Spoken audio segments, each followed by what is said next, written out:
नमस्कार दोस्तों, आज की वीडियो में आपके लिए विष्णु पुराण का 21वां अध्याय हम लेके आए हैं, जिसमें कश्यप जी की अन्य स्त्रियों के वंश और मरुदगण की उत्पत्ति का वर्णन करेंगे।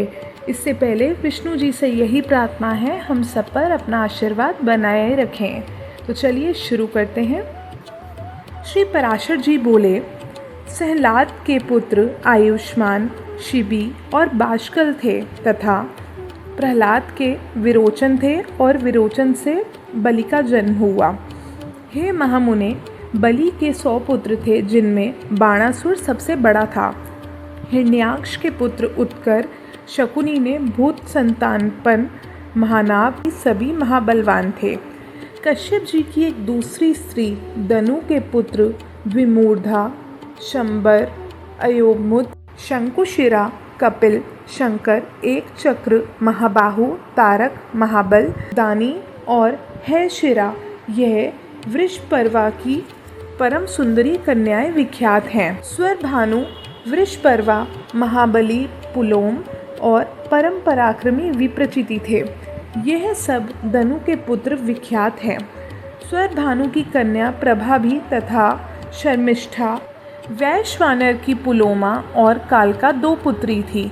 हे महाभाग, वह दोनों कन्याएं मरीचि नंदन कश्यप जी की भार्या हुई। उनके पुत्र 60,000 दानव श्रेष्ठ हुए। मरीचि नंदन कश्यप जी के वह सभी पुत्र पौलोम और कालके कहलाए। इनके सिवा विप्रचिति से, सिंघिका के गर्भ से और भी बहुत से महाबलवान, भयंकर और अति क्रूर पुत्र उत्पन्न हुए। वह व्यंश, शल्य, बलवान, नभ, महाबली, वातापी, नमूची, इल्वल, खस्रिम, अंधक, नरक, कालनाभ, महावीर, स्वरभानु और महादैत्य वक्त्रयोधी थे। यह सब दानव श्रेष्ठ दनु के वंश को बढ़ाने वाले थे। इनके और भी सैकड़ों हजारों पुत्र पुत्रादि हुए। महान तपस्या द्वारा आत्मज्ञान संपन्न दैत्यवर प्रहलाद जी के कुल में निवात कवच नामक दैत्य उत्पन्न हुए। कश्यप जी की स्त्री ताम्राकी, शुकी, श्येनी, भासी, सुग्रीवा, शुचि और गृधिका, ये 6 अति प्रभावशालिनी कन्याएं कही जाती हैं।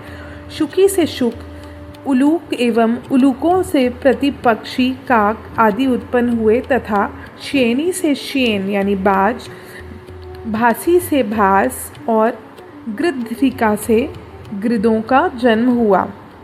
शुचि से जल के पक्षीगण और सुग्रीवी से अश्व, उष्ट्र और गर्दभों की उत्पत्ति हुई। इस प्रकार यह ताम्रा का वंश कहा जाता है। सुरसा से सहस्त्रों सर्प उत्पन्न हुए, जो बड़े ही प्रभावशाली, आकाश में विचरने वाले, अनेक सिरों वाले और बड़े विशालकाय थे। और कद्रु के पुत्र भी महाबली और अमित तेजस्वी, अनेक सिर वाले सहस्त्रों सर्पों ही हुए और गरुड़ जी के वंशवर्ती थे। उनमें से शेष, वासुकी, तक्षक, शंखश्वेत, महापाद्य, कंपल, अश्वतर, एलापुत्र, नाग, ककोटक, धनंजय तथा और भी अनेक उग्र, विषधर एवं काटने वाले सर्प प्रधान हैं। क्रोधवशा के पुत्र क्रोधवशगण हैं। वह सभी बड़ी बड़ी दाढ़ों वाले, भयंकर और कच्चा मांस खाने वाले जलचर, स्थलचर एवं पक्षीगण हैं। महाबली पिशाचों को भी क्रोधा ने ही जन्म दिया है। सुरभि से गऊ और महिष आदि की उत्पत्ति हुई तथा ईरा से वृक्ष, लता, पेल और सब प्रकार के तृण उत्पन्न हुए हैं। खसा से यक्ष और राक्षसों को मुनि ने, अप्सराओं को तथा अरिष्टा ने अति समर्थ गंधर्वों को जन्म दिया। यह सब स्थावर जंगम कश्यप जी की संतान हुई। इनके और भी सैकड़ों हजारों पुत्र पुत्रादि हुए। यह स्वारोचिष मनवंतर की सृष्टि का वर्णन कहा जाता है। वैवस्वत मनवंतर के आरंभ में महान वरुण यज्ञ हुआ, उसमें ब्रह्मा जी होते हैं। अब मैं उनकी प्रजा का वर्णन करता हूँ। पूर्व मनवंतरों में जो सप्तऋषिगण स्वयं ब्रह्मा जी के मानस पुत्र रूप से उत्पन्न हुए थे, उन्हीं को ब्रह्मा जी ने इस कल्प में गंधर्व, नाग, देव और दानव आदि के पितृ रूप से निश्चित किया। पुत्रों के नष्ट हो जाने पर दिति ने कश्यप जी को प्रसन्न किया। उनकी सम्यक आराधना से संतुष्ट हो तपस्वियों में श्रेष्ठ कश्यप जी ने उसे वर देकर प्रसन्न किया। उस समय उसने इंद्र के वध करने में समर्थ एक अति तेजस्वी पुत्र का वर मांगा। मुनिश्रेष्ठ कश्यप जी अपनी भार्या दिति को वह वर देते हैं और उस अति उग्र वर को देते हुए वह उनसे बोले, यदि तुम भगवान के ध्यान में तत्पर रहकर अपना गर्भ और सम्यक पूर्वक 100 वर्ष तक धारण कर सकोगी तो तुम्हारा पुत्र इंद्र को मारने वाला होगा। ऐसा कहकर मुनि कश्यप जी ने उस देवी से संगमन किया और उसने गर्भ धारण किया। उस गर्भ को अपने वध का कारण जान देवराज इंद्र भी विनय पूर्वक उसकी सेवा करने के लिए आ गए। उससे शौच आदि में कभी कोई अंतर ना पड़े, यही देखने की इच्छा से इंद्र वहाँ पर उपस्थित रहे। अंत में 100 वर्ष में कुछ कमी रहने पर उन्होंने एक अंतर देख लिया। एक दिन दिति बिना चरण शुद्धि किए ही अपनी शैया पर लेट गई। उस समय निंद्रा ने उसे घेर लिया।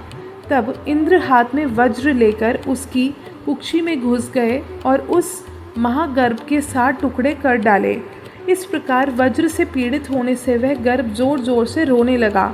इंद्र ने उसे पुनः पुनः कहा कि मत रो, किंतु जब वह गर्भ 7 भागों में विभक्त हो गया और फिर भी नहीं मरा तो इंद्र ने अत्यंत कुपित हो अपने शत्रु विनाशक वज्र से एक एक के 7 टुकड़े कर दिए। वे ही अति वेगवान मरुत नामक देवता हुए। भगवान इंद्र ने जो उससे कहा था कि माँ रोती अर्थात मत रो, इसलिए वह मरुत कहलाए। यह 49 मरुदगण इंद्र के सहायक देवता हुए। इस प्रकार श्री विष्णु पुराण के पहले अंश का 21वां अध्याय समाप्त होता है। अगले यानी 22वें अध्याय में हम विष्णु भगवान की विभूति और जगत की व्यवस्था का वर्णन करेंगे। इस अध्याय में हमने देखा कि कश्यप जी की भार्या दिति जब गर्भ से थी तो देवराज इंद्र वहाँ पर शौच आदि में कोई अंतर पड़े या ना पड़े ये देखने के लिए वहाँ पर हर समय उपस्थित थे। शौच आदि नियम मत्स्य पुराणों में बताए गए हैं। इनके अनुसार गर्भिणी स्त्री को चाहिए कि सायंकाल में भोजन ना करे, वृक्षों के नीचे ना जाए और ना वहाँ ठहरे तथा लोगों के साथ कलह और अंगड़ाई लेना छोड़ दे, कभी केश खुला ना रखे और अपवित्र ना रहे। तथा भागवत में भी कहा गया है कि प्राणियों की हिंसा ना करें, किसी को बुरा भला ना कहें और कभी झूठ ना बोलें।